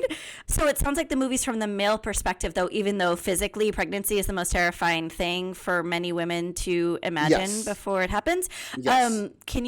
Did you already talk about that? Can you talk a little bit about that? It's definitely from the male perspective about the fear of becoming a father for me. The characters in this story, I don't know if we even gave the 30-second pitch. The movie it's called Bloodborne. It's about a couple, they're struggling with infertility, so they hire a witch doctor to help them get pregnant, and as happens in movies, the baby's got a little something extra going on. It was a very visceral writing experience, like really just everything I'm terrified of happening through pregnancy, and most of that stuff happening to my wife, and so the not having the control over what happens, the pain and the changes and the discomfort that she's going to go through. Something that was important to me was that it didn't come off as like some male paranoid fantasy about pregnancy. Or like fear of commitment or something like that. And to be fair, there's some of that in there because there's some of that in me, but that wasn't really... I really didn't want to make that version of that movie. It would have been dishonest to not include any of that, but I didn't want to make that version. So most of the people who were reading it when we were going through drafts and stuff were women, and many of them were women who have had kids. We had some people who struggled with infertility read it. I did a lot of research and reading about that stuff and then just about the physical stuff that happens during pregnancy, which is a horror movie completely without any supernatural stuff added. That no one talks about. No one talks about these things. No one at all. And certainly we, for the movie, we amped it up a little bit. It is something, it's a horror movie, so we certainly went big on some of the stuff. But I really hope that we focused on the emotional journey that the characters go through and not just like, ooh, icky, like it's moving. There's a little bit of that, but that's not really... I mean, that's terrifying. My wife is due now in 3 months or so. Yeah, so feeling that baby move, it's very cool, but it's also... I mean, I've seen Alien. And it does look like Alien. You think, oh, ha, ha, ha, that's a movie. No, it looks exactly like something trying to push its way through a membrane. Yeah, it's there. Like I was saying before, the personal stuff that's going on is very... related to this movie. It's a very, I've been sitting here editing this movie and looking at pregnancy stuff while my wife's in the other room taking her prenatals or whatever. How does your wife feel about you writing a movie about pregnancy that's based off of like you guys in a way? She's fine. She's a teacher now, but she has a degree in filmmaking. She came up through a screenwriting program, so she likes movies. She was just very happy I made something, and if it had to be about her, then she'll just take the credit for everything. As she deserves to do. Absolutely. I mean, this movie would not have gotten made without her being like, no, it's okay, just go on, go disappear again for another 3 days and write this script and film this movie. So absolutely, she deserves all the credit for this happening. And, also having a baby, which is scary for me, and I can't imagine what that's like. I mean, it's weird for me to imagine having something moving inside. I love you very much, Katina, when you listen to this. So, getting back to the story, so it's around April when you finish the movie, you start, the script, I should say, and then you start fundraising. Like, how long did it take you to raise your budget, and how did you determine what your budget was going to be for this? My producer, Cindy, she has enough experience that she could eyeball the outline and, give a range. Like, oh, I think it was somewhere between X and Y. I don't remember what the numbers are. But we decided, okay, this is good enough. This is small enough that we can do it for about what we think we can raise. And then it was just a question of writing emails and making phone calls and calling up people that I haven't really communicated with in a year and a half and, politely being like, hey, you got money and I know we don't talk that much, but we're acquaintances and you know that I was going to ask for money again, so here I am. Did anything bad happen? Because I think a lot of people are afraid to ask for money because they're afraid someone won't like them if they ask or they'll offend someone. I think that is a wonderful question because I was so scared of offending people. Like, what if I ask this person for money and they get offended? And not one person, there was nothing bad that happened. And you asking me that now, I don't think I actually put that together for myself, but no, nothing bad happened at all. And it was a really good experience to put myself out there. But absolutely, I was terrified sending emails to people I know, people I, have done work with or are second or third cousins or whatever that, know me and like me. And not only that, weren't surprised by it. So no, nobody got upset about it. Nobody was angry. I think that's a fantastic question because I certainly know everybody that I've talked to about raising money. It's so scary, and I'm not sure. Well, I know why it is. We could get into the psychology of it, but it's scary in a way it doesn't need to be. Right. Well, I think it is scary to ask for money, and especially from family or friends or people that you're close to. And I basically asked all my friends, all my family. There was like one family member my mom didn't want to approach for a while. And then we did kind of at the end, and then he was in. And it completely blew my mom away. She thought that he was going to ostracize us from the family or something, which was my mom's just very dramatic. But anyways, it's you never know. The person you think is least likely is oftentimes the person who may be in. Our biggest investor came from somebody who I was most nervous to approach. Timeline wise, when did you actually have all the money in the bank? Was it June, July, August, November?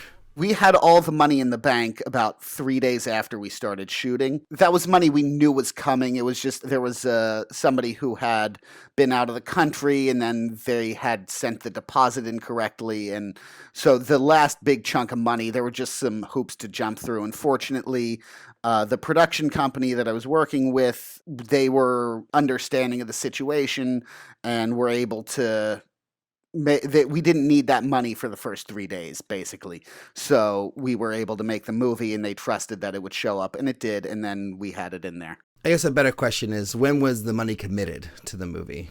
We knew we had enough in mid-September, because there was a moment where the budget went up at the beginning of September by about 20% because of some effects that I thought were very integral to the movie, some makeup stuff, and just some do we want 12 days or 15? And looking at the schedule, 12 would have been a significant downgrade for us. So we went back and just we found a little bit more money. That's when I went out to the people I'd been most nervous to ask, because I had to, or the movie wasn't going to get made. So it was about mid-September once everything was okay, we know we're going to do this. And how many pages is your script? It was 96. It ranged between 90 and 100 by the time I was shooting for 90, and I think I got there by the time we shot. Dude, Reed, we're so similar. So my script count was 98, and we had originally aimed for a 15-day shoot, and then we went 4 days over on that, unfortunately. So how did you guys do it in 15? Talk to me about how you guys made your days every day. Going crazy, lots of caffeine. We had 12-hour days for 3 5-day weeks. We just moved very quickly. We shot almost entirely in one location in a house we rented out in Whittier, California, which, if for people not in LA, is the distant suburbs of LA. So it was, a bit of a hike for everybody. It wasn't in a studio. It was just in a house with neighbors. And we just, every day, I think we had something, I think the shortest day was 19 setups, but there were days we had up to 40 setups, and it was insane. It was absolutely insane. We went into overtime a little bit every day, which my producer didn't love, but we made it work. Oh, well, that makes me feel a little bit better, because I went into overtime probably 8 days at least of the 17 or 18. So, well, the mistake my producer made was she told me we're shooting for 12 hours, not we have 12 hours for the crew to be on set. So when I was thinking through stuff in my head, I was like, okay, I got 3 more hours, not I have 2 more hours and then the crew needs to break down. So that was a learning process for me over the course of 15 days. I need to be done a little early. You also have to get your movie. You also, if you stop at your time every day, and you haven't finished your movie, then you've wasted all your money. Is yours a union production? Like, how do you ask the crew or the cast to stay? It was a union production, so everybody just had an overtime rate. It was still low budget, but it was not a union crew, but it was through payroll, sorry. So everybody got paid overtime. Everybody got the breaks and stuff that are mandated or whatever by whatever they're signed up through. So, overtime so that was a not insignificant part of the budget was the increase in overtime. But certainly by the third week, we were a much better oiled machine. I knew how to shut down stuff sooner. I don't know if you noticed this, but something I'm always fascinated by on film sets is no matter how fast you want people to work at the beginning of the day, they never work as fast as they do at the end of the day. I've experienced the opposite, actually. Oh, really?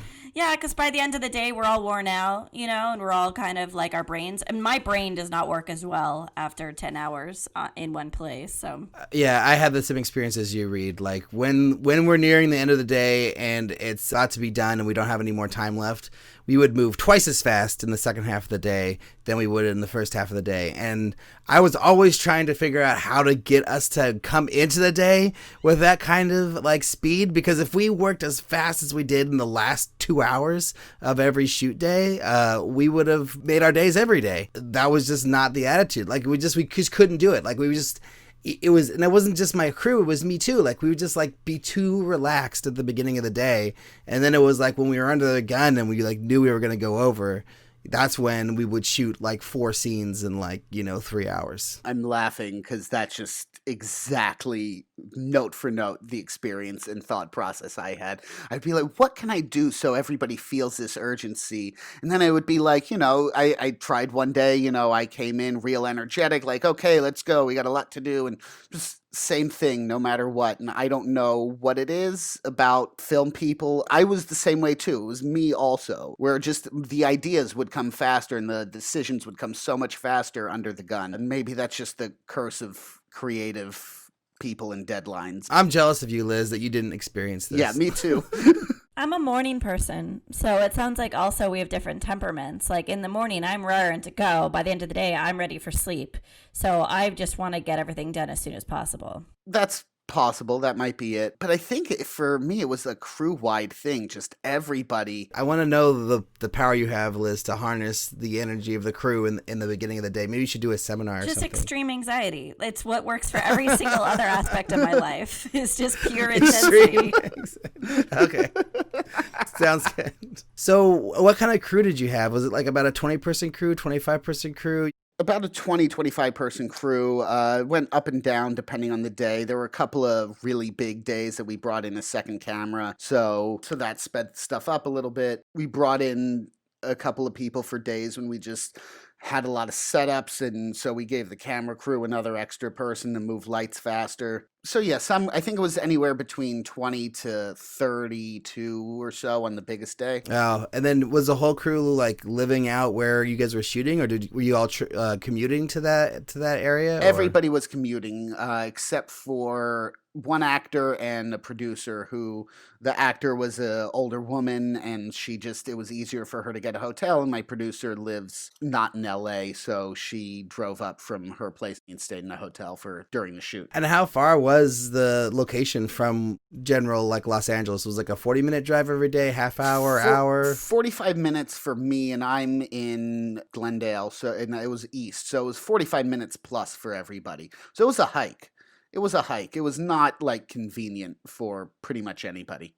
The parallels are insane, Reed. So that was the same for my crew. Like everybody was about 45 minutes to an hour from Palo Alto for the most part. We had like a couple people who lived in Palo Alto, like one of our leads and one of our makeup artists. We had a couple of different makeup artists, but there were some people who lived locally. And then I moved there for the shoot, and then we put up as many people as we could. So we probably had like 6 to 7 of the cast and crew living there. Like the lead, we wanted to be there, and then we had one guy who lived in Petaluma, so like he had to obviously be there. We had like a couple crew from Los Angeles, so it was sort of like, we would put people up who needed to be put up, and then the rest we sort of they just commuted. There were other people on the crew that we offered to put up, and every single one of them, they just, no, I want to drive the hour and sleep in my own bed.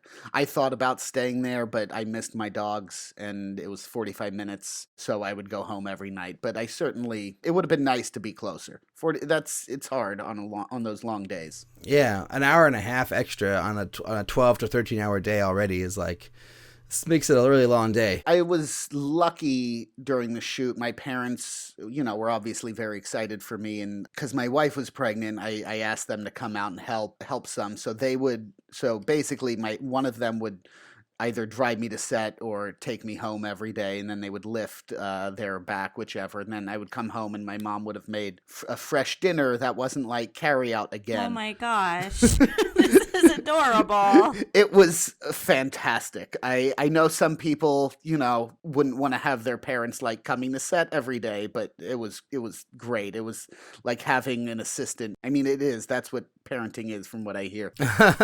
Right. Liz, do you have any other before production questions? Because I have a bunch of production questions. No, I just want to talk about the babies, but ask your production questions. I'll think of things. We did have a baby come to set one day for the production, so when we get there, we can talk about. Okay, it was cool. Adorable. It was adorable. So cute. So I guess my main questions are what was your relation to the crew? Had you worked with any of these people before, or were they all people that your producer had found? What was that experience like? Well, my producer, like I said, Cindy and I, we worked on this short 5 years ago, and then we've just been friends the whole time. And then she brought in a good chunk of the crew, most of the lesser creative crew, like the AD she brought in sound, like the real technical stuff. The cinematographer, I went through probably 400 or 500 reels, because all the people that I knew, the investors that we did get, one of the things I promised them was that everybody on the set would be more experienced than me. That was one of the big pitches in the investment package. So every department head had to have done at least one feature, if not multiple features, which made them feel a lot more comfortable. So I went through a bunch of, I think 400 cinematography reels, and found a bunch I liked, and we reached out to them, and none of them were available, but one of them had a friend who she recommended that ended up being fantastic, Laura Jansen, who just took beautiful pictures.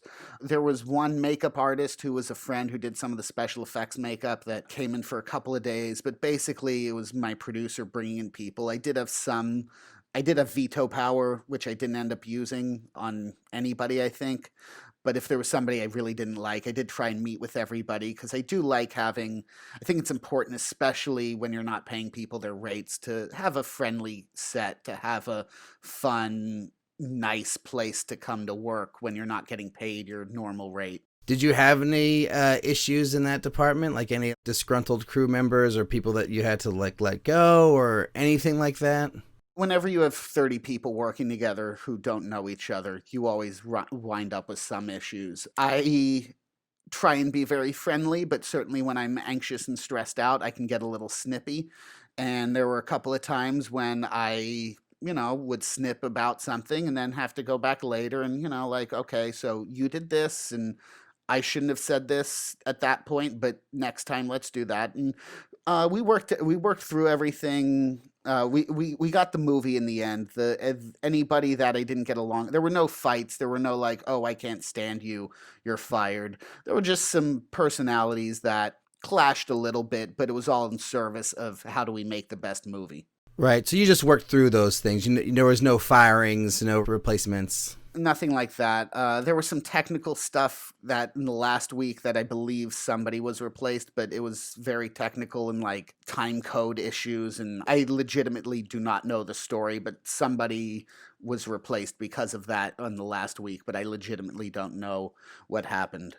Oh, actually, I do. There is one replacement that I do remember. Our craft services got replaced in the middle of the second week. Food is obviously very important on a film set. The craft services and catering company we had hired, they weren't filling requests and they weren't filling like the dietary restriction needs that you have on a film set. Because, you know, with 30 people, especially creatives, like they're vegans and vegetarians and allergies, and I don't eat seafood and I don't eat red meat. And so there's a lot of different things and they weren't bringing them. So we replaced the craft services team, and I have never seen a group of people so happy coming into work to find somebody new there, because the new craft services people were just, it was like going from a 7-Eleven to a Walmart. That's amazing.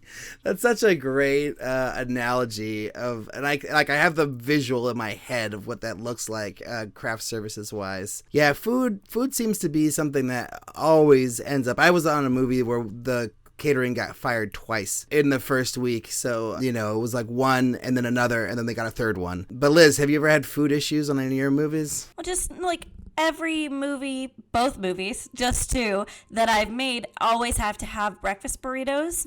And I don't request this. It just is the magical thing that happens and it makes everyone happier. So now it's like a mandate in the contract. Breakfast burritos at least once during the shoot.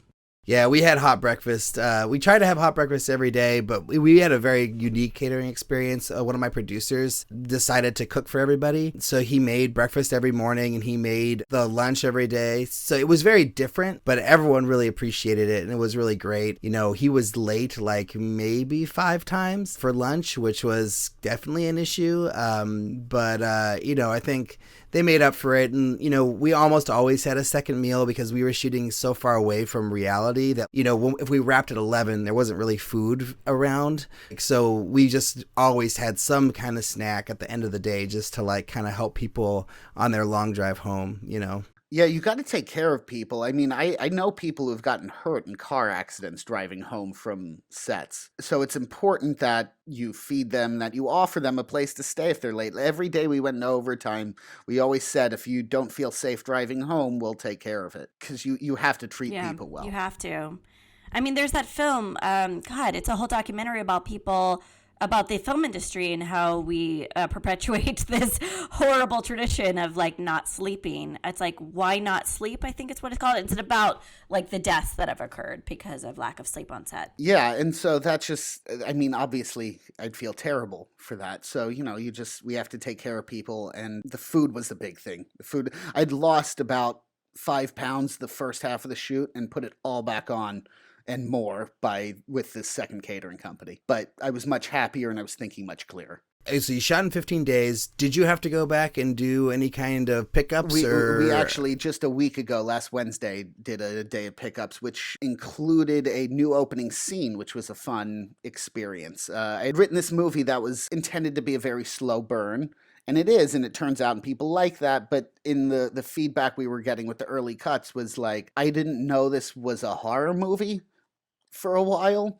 So we had to go back and add a scene at the beginning, which I'm actually very excited about. We shot that one in my house, which was a fun experience. We added something that really sets the tone a lot better and introduces the characters in a fun little way. And plus just, you know, getting this insert that we didn't get and this exterior shot that we didn't get. Just little things like that. But we had a day of reshoot pickups just last Wednesday that looks really nice in the cut. And did you finish the whole rough cut before you started, you did the pickups? We had an assembly cut done a week after the movie finished because my editor is a crazy person. She's great, she's fantastic, but she just edits 18 hours a day or something like that. Was she on set editing with you and assembling? No, she was at her place.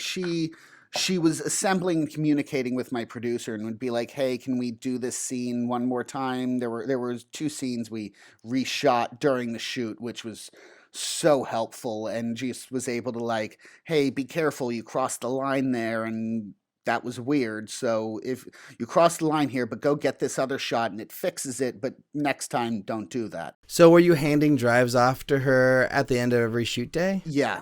They would go home with our DIT and then our DIT would drive them over, I believe, on her way to set the next day. I'm so jealous. I didn't have any of that. I'm editing the movie right now. You know, I'm about like 1/5 of the way in. It's taking a long time to do. I kind of wish that I had just figured out a way to hire an editor, but we didn't know we have any money. Yeah, it was something I'd been pushing for and we didn't think we were going to get. And at the last minute, it was two things. It was basically, if we don't have an editor, the movie's not going to be done before my baby comes out. And that's not something I want. Really want to be done this movie before then, as much as possible, at least. But it was that, and then we had been looking at name actors for one of the roles, and then that wasn't coming through. So we decided to take some of that money and spend it on a couple other things that we were hoping to get, and the editor was the top of the list to have somebody working during the shoot. Alrik, there's still time for you to bring in another editor for your project. I feel like this is like a very interesting therapy session where two films are being compared and one feels bad and one feels better. I don't know what it is. But I wanted to talk about casting actually, because I really, all throughout pregnancy, I kept saying I'm going to make a movie about how horrific this is. And I was dying to make a movie. And I think it was probably going to end up something very similar to what you made, Reed, except for maybe not a witch doctor. But I guess my question is, in casting of horror, we often refer to like these certain actors who will, genre actors who will do a lot of horror fare. Was that your target, or how were you looking at casting?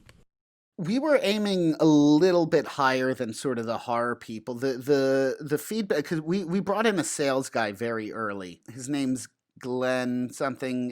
He works with Circus Road. It Circus was Circus Road, but yes, now it's Blood, Sweat, Honey.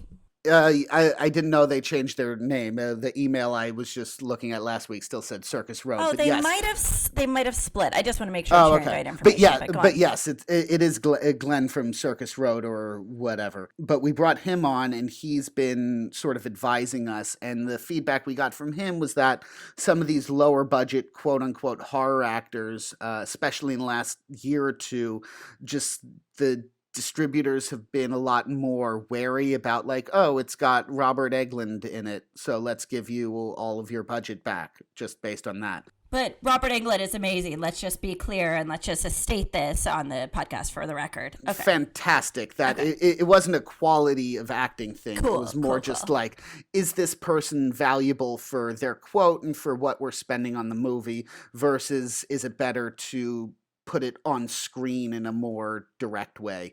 Well, I guess that's pretty direct, hiring a name actor. But so we went out to some people, and just the people we were looking at, we were probably aiming a little too high, but just they weren't interested. And then it just got too close to production, and we had a backup for that role who turned out to be a fantastic actor in that role. Is somebody, does bit parts on TV here and there, but no name. I think part of what happened is we were just on a very tight timeline.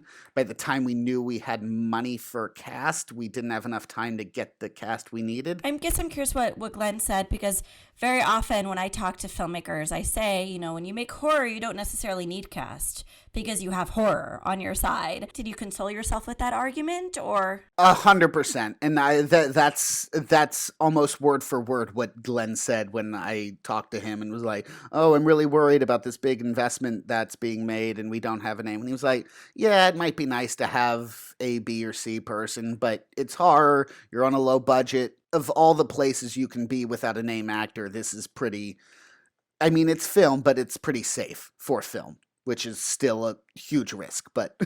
Same words from my producer was like, at this budget level, we can't get the kind of actor that's going to make a difference to us. So just get the best actors possible and lean into the genre and you'll be fine. Yep. Basically. That's the exact advice I got.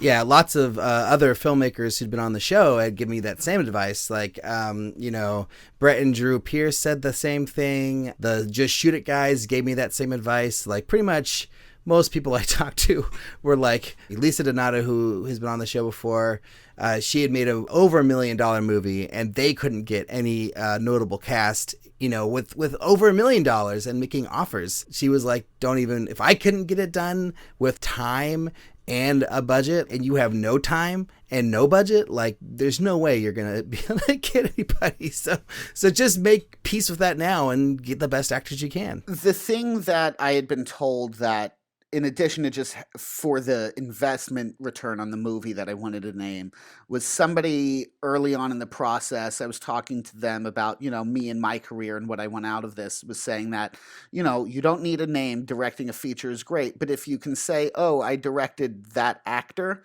that does, to some people, give you a little more cachet or whatever when you go in the room to pitch whatever's next. And so that would have been nice to have, but like you're saying, it's just not possible unless you're best friends with the guy or the woman or whoever it is. Did you have any supporting cast or anything, any cameos, nothing like that? Nope, nothing like that. We talked about it, and one of my producers that's on it, who is a huge horror fan, and her opinion was that every time she watches a horror movie and then, some celebrity comes on for 5 minutes, it just takes her out of the movie. So we decided not to go for any like small celebrity parts because there was nothing that wouldn't be distracting. That's the same exact route I went. We were trying to get, some sort of supporting actor of note to be this one character that was a one-day thing. And it just didn't pan out for us. So I ended up casting locally, and I found this guy who was so interesting. This person is such a unique individual and a good actor on top of it, that it was just like this special thing. And I'm like way more happy with that than I would have been if we got like Eric Roberts to be in it for a day. No offense, Eric Roberts. But I'm going to say the counter opinion because I think that outside of the genre space, you absolutely have to have name cast. It's the most important thing in the world. And I'm going to say that till I die. That's very true. Everything I was told was, you're doing horror, so it's okay. If you were doing literally anything else, it would not be okay. I definitely got that advice too. I think it still counts for like sci-fi and thriller to an extent. I mean, That's horror genre. is special. Yeah, that is genre. Yeah. I think a little lesser though. I think horror is specifically in genre sells a little better than sci-fi or thriller. If you look at the sci-fi thrillers that tend to get sold on the lower budget, a lot of them have sort of horror elements in a way. And I think right, which we have. So right, yeah.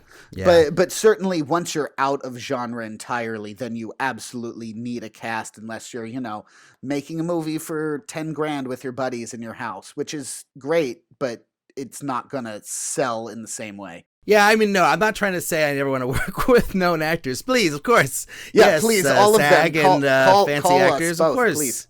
Yeah, but I think like when you're working on your first movie and you don't have any money, and you have like this thing that's going to be more demanding of the actors. In a lot of ways, it's probably better to go with unknowns because, I mean, the things I put my actors through, oh my God, like it was insane. And especially Ed had to do in such a small amount of time.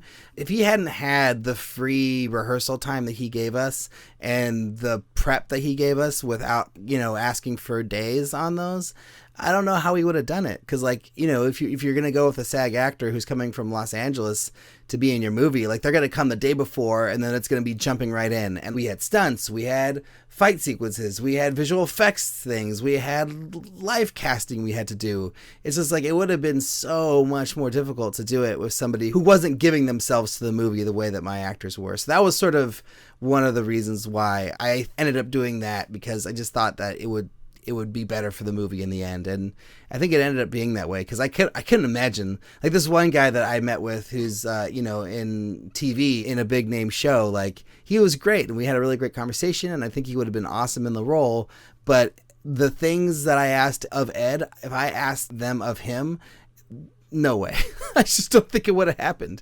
Plus, if Ed's listening to this, Ed's performances are incredible. So I think besides all those other reasons, I just made the right choice just on the fact that he's such a good actor. I mean, the person we ended up with for the role that we had put out offers on just turned out to be just absolutely fantastic. And I think that happens a lot on movies, that if you keep yourself open creatively and emotionally or whatever, if A doesn't work out, you can find a way to make B better than A. a lot, and that was true on shots and scenes and lines of dialogue and casting and production design and editing and just everything that we've run into. If you can find a creative way around the problem and be open to not what you thought it was the first time or the first try, that was where a lot of the best stuff came out of.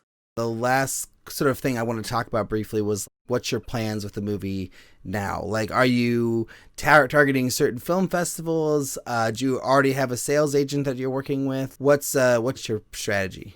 We have a sales agent. The Glenn at Circus Road is repping film in the U.S., and if there's a worldwide deal, I believe he'd be involved in that. But the plan right now is to go to film festivals. I would love to get into, Fantastic Fest or Sundance Late Night or Toronto After Midnight or whatever. But saying like, oh, that's my plan is not logical or reasonable and stuff. That would be great. But we're going to go out Toronto After Dark, by the way, just to give those guys a shout out. They're a great film festival. I love those guys. So, those things would be lovely, but you can't rely on them. I know if you rely on them, that's a failed sales strategy. We're going to enter for probably Fantastic Fest this year, which is in September. And then there's a couple more over the next 6 months that are on sort of the bigger level that we're going to wait and see where we can get a good premiere. And if those don't pan out, then we have sort of your slightly lower tier film festivals that we'll go to.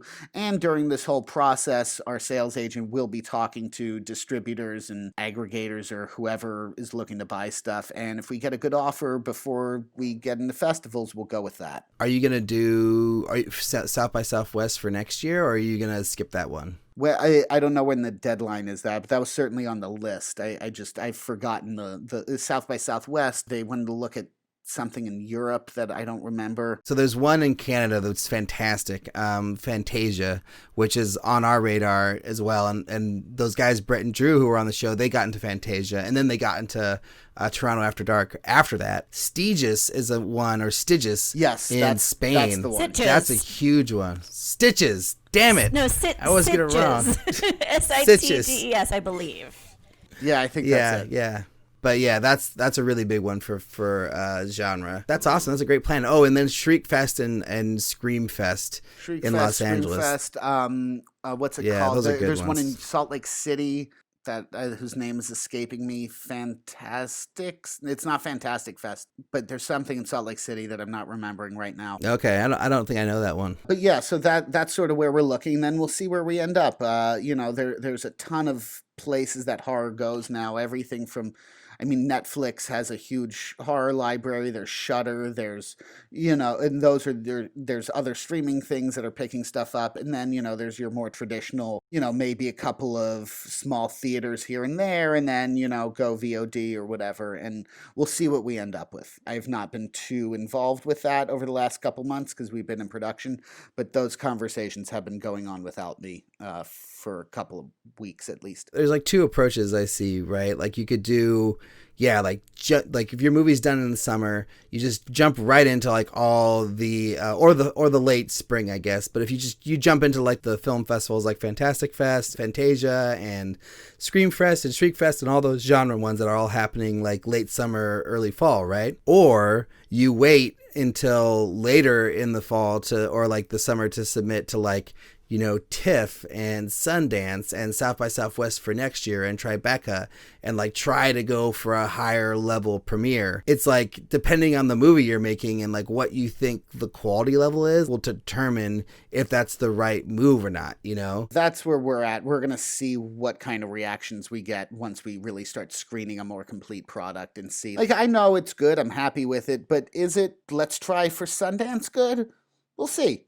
I like it a lot, but if 10 people say, nah, probably not, then that's probably not worth our time. I basically just listen to my producer on these things, yes. Like let him guide me. I think when we first started the movie, he was thinking, no, we're not really a Sundance movie, maybe South by Southwest, but let's just target all the genre film festivals. And then after making the movie, or at some point, I don't know when it was, the conversation kind of shifted and it was more like, well, maybe this is a Sundance midnight movie, or maybe this is a TIFF movie potentially.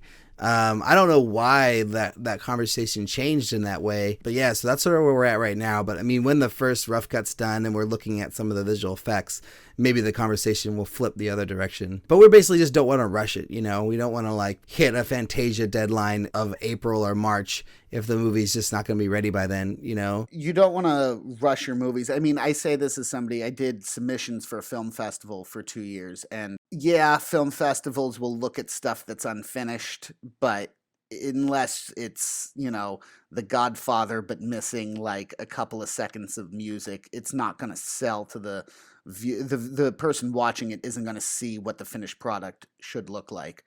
So rushing it for those kinds of things, just, it seems like a waste of money. Yeah, I'd rather wait to like, even if we decided it wasn't a Sundance movie, I'd rather wait till like South by Southwest of next year as the big one than try to rush it for Stitches. Is that, I'm not saying it right again, but for this year, you know. But anyways, yeah, that's awesome. Liz, do you have any final questions or anything? No. Liz never has final questions. I have a question for you, Alrik, actually. Oh, okay. Sure, hit me. I'm curious how you were on set. I am a very anxious, stressed out person by nature. And Liz, you can answer this question too if you want. But I found that I had to make a very specific effort to not, I don't know, go crazy at the end of every day and really like stay sane and stay grounded. And I was just wondering if that's just me and my anxiety or if you found some of that too. Have you listened to, you haven't listened to Alrik's post-set reports like I have. No, I listened to some of them, but not all of them. So much joy is coming your way. Yeah, I don't know. Like, I think I start pretty positive of the day always, you know? And then I think by the end of the day, I'm a little bit more frustrated, but I always try to keep the positivity up on set, you know? Because I don't want to, bring the crew down. Because, like, usually everyone, like, at least in my experience, like, my crew is really happy. Like a lot of people were working together with people they've worked with a bunch. Everyone had a really good time. And I think the people that were the most stressed out on the movie were like me, my AD, and the cinematographer. Like we were the ones who were like sweating bullets, you know, and everyone else was like la-di-da, you know? I had a little corner at the house we were shooting at that I could go step around and freak out for 60 seconds when I needed it. Yeah, I think I had like probably 2 or 3 days where I really like kind of lost it, you know, and was either pulling my cinematographer aside and having inappropriate conversations about how long things were taking during set, or like, you know, I went to go to the bank to get money for the crew and was like ranting in my car about how bad it was. That's actually recorded on one of the updates. Yeah, but I think most of the time I was really just trying to enjoy the experience and just trying to stay focused and giving the actors what they needed and giving the team what they needed to do their jobs well. You know, it was definitely challenging. It was like one of the hardest things I've ever done in my life, if not the hardest thing. So, you know, I kept thinking, I'm doing this podcast. It's called Making Movies is Hard. And for me, that was what was really hard. Was just the whole process. It's draining and tiring. And the way people told me, but I didn't listen. You know, no matter how like prepared you think you are for what it's going to be like and how you're aware of how hard it's going to be or the challenge or the demands, you won't really know until you're there. But Liz, I want your answer to this question. What do you like on set? I mean, I was just thinking how I was pregnant and then miscarried on set. So like I was dealing with like some other issues at the same time.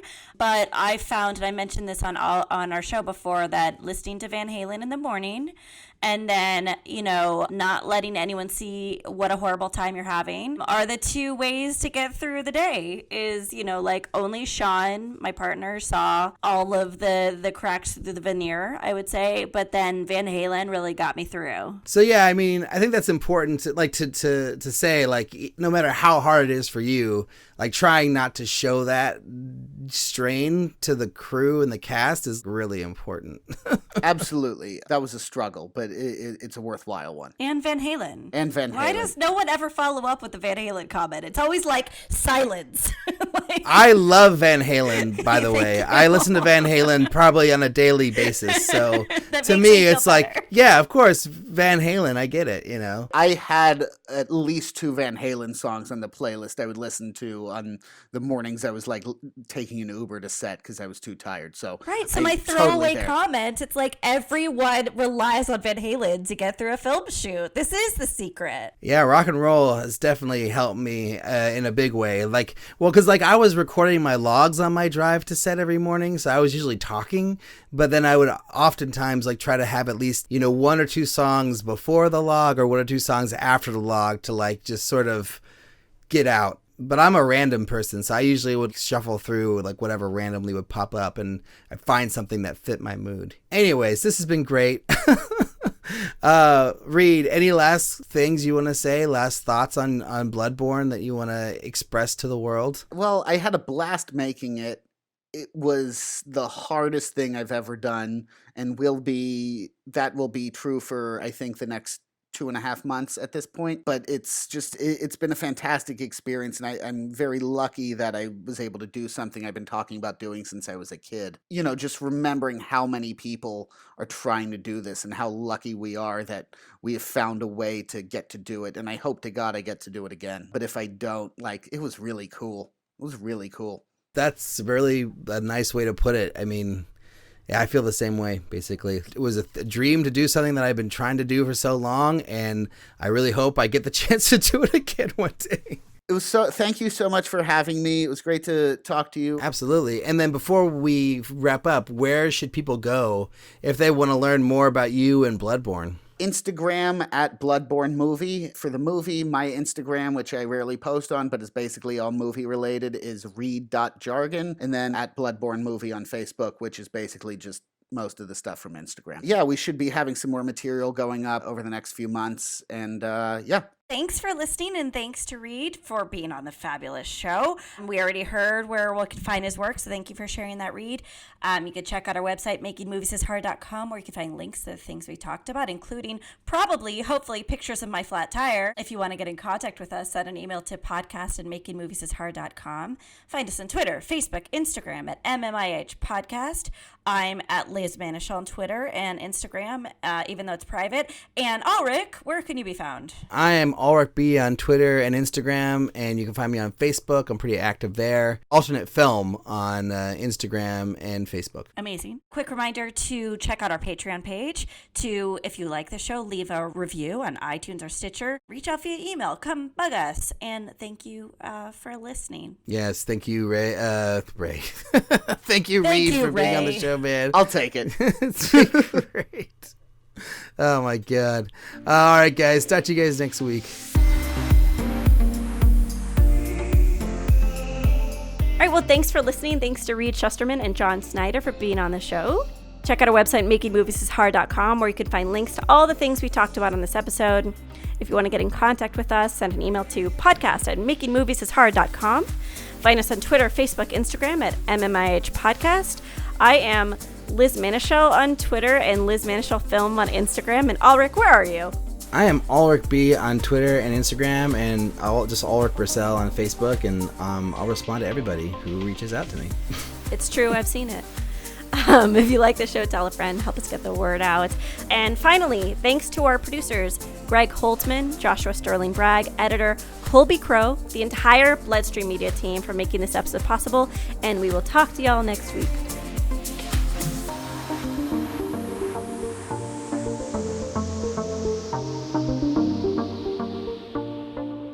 Okay, let me do that again.